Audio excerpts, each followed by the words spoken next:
Chapter 8. The Trunchbull. In the interval, Miss Honey left the classroom and headed straight for the headmistress's study. She felt wildly excited. She had just met a small girl who possessed, or so it seemed to her, quite extraordinary qualities of brilliance. There had not been time yet to find out exactly how brilliant the child was, but Miss Honey had learnt enough to realise that something had to be done about it as soon as possible. It would be ridiculous to leave a child like that stuck in the bottom form. Normally Miss Honey was so terrified of the headmistress she kept well away from her, but at this moment she felt ready to take on anybody. She knocked on the door of the dreaded private study. "Enter!" boomed the deep and dangerous voice of Miss Trunchbull. Miss Honey went in. Now, most head teachers are chosen because they possess a number of fine qualities. They understand children, and they have the children's best interests at heart. They are sympathetic, they are fair, and they are deeply interested in education. Miss Trunchbull possessed none of these qualities, and how she ever got her present job is a mystery. She was, above all, a formidable female. She had once been a favourite athlete, and even now the muscles were still clearly in evidence. You could see them in the bull neck, in the big shoulders, in the thick arms, in the sinewy wrists, and in the powerful legs. Looking at her, you got the feeling that this was someone who could bend iron bars and tear telephone directories in half. Her face, I'm afraid, was neither a thing of beauty nor a joy forever. She had an obstinate chin, a cruel mouth, and small, arrogant eyes. As for her clothes, they were, to say the least, very odd. She always had on a brown cotton smock, which was pinched in around the waist with a wide leather belt. The belt was fastened in front with a huge silver buckle. The massive thighs which emerged from out of the smock were encased in a pair of extraordinary breeches, bottle green in colour, and made of coarse twill. These breeches reached down to just below the knees, and from there on down she sported green stockings with turn-up tops, which displayed her calf muscles to perfection. On her feet she wore flat-heeled brown brogues with leather flaps. She looked, in short, more like a rather eccentric and bloodthirsty follower of the staghounds than the headmistress of a nice school for children. When Miss Honey entered the study, Miss Trunchbull was standing beside her huge desk, with a look of scowling impatience on her face. "Yes, Miss Honey," she said. "What is it you want? You're looking very flushed and flustered this morning. What's the matter with you? Have those little stinkers been flicking spitballs at you?" "No, headmistress, nothing like that." "Well, what is it then? Get on with it. I'm a busy woman." As she spoke, she reached out and poured herself a glass of water from the jug which was always on her desk. "Do you want to see a picture of Miss Trunchbull?"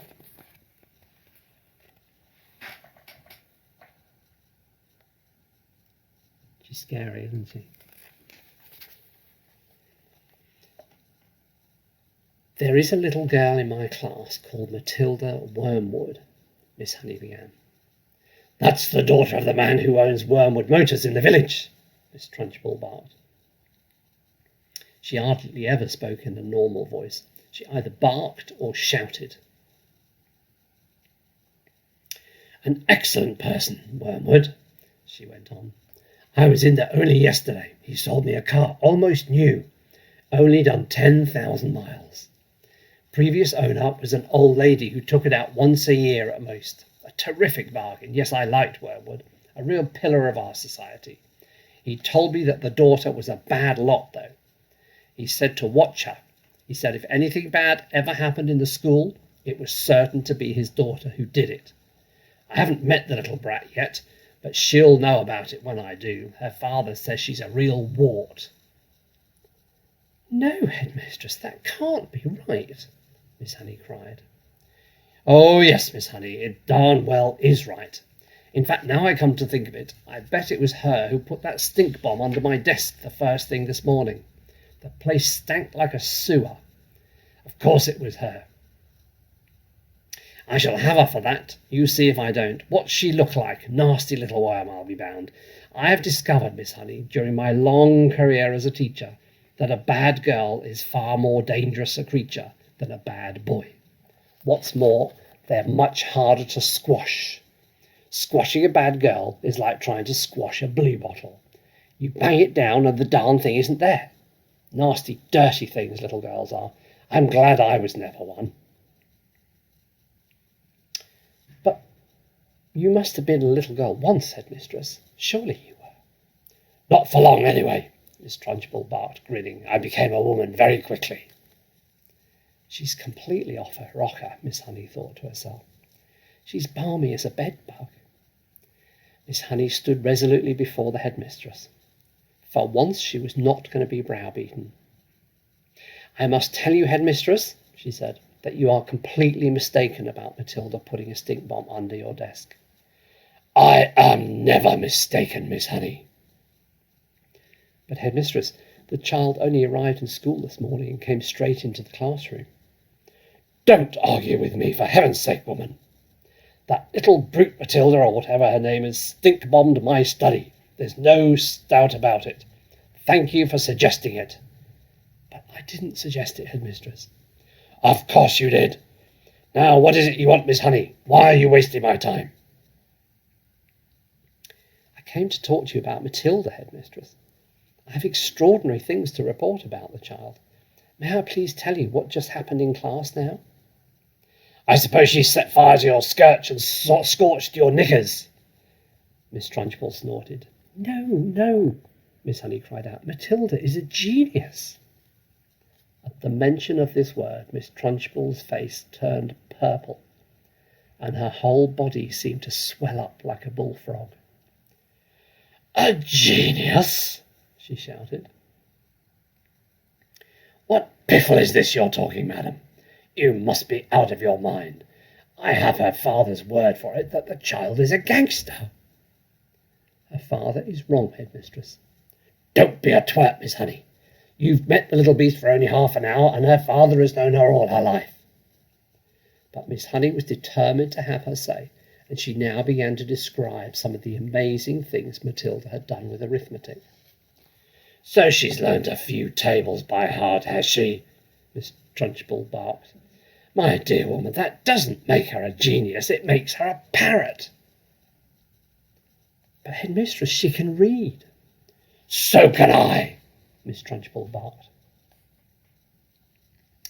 It is my opinion, Miss Honey said, that Matilda should be taken out of my form and placed immediately in the top form with the 11-year-olds. Ha! Snorted Miss Trunchbull. So you want to get rid of her, do you? You can't handle her. So now you want to unload her onto the wretched Miss Plimsoll at the top form so she will cause even more chaos. No, no, Miss Honey cried. That's not my reason at all. Oh, yes, it is, shouted Miss Trunchbull. I see right through your plot, madam. My answer is no. Matilda stays where she is, and it's up to you to see that she behaves herself. But, headmistress, please. Not another word, shouted Miss Trunchbull. In any case, I have a rule in this school that all children stay in their own age groups regardless of ability. Great Scott, I'm not having a little 5-year-old brigand sitting with the senior girls and boys in the top form. Who ever heard of such a thing?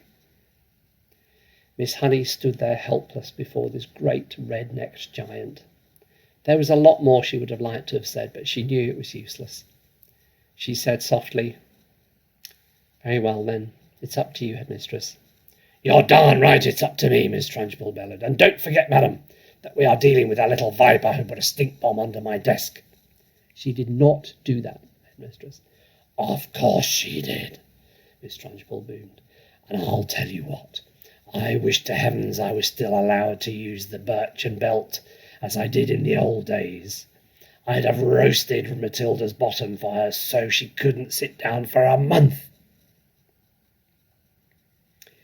Miss Honey turned and walked out of the study, feeling depressed, but by no means defeated. I am going to do something about this child, she told herself. I don't know what it will be, but I shall find a way to help her in the end.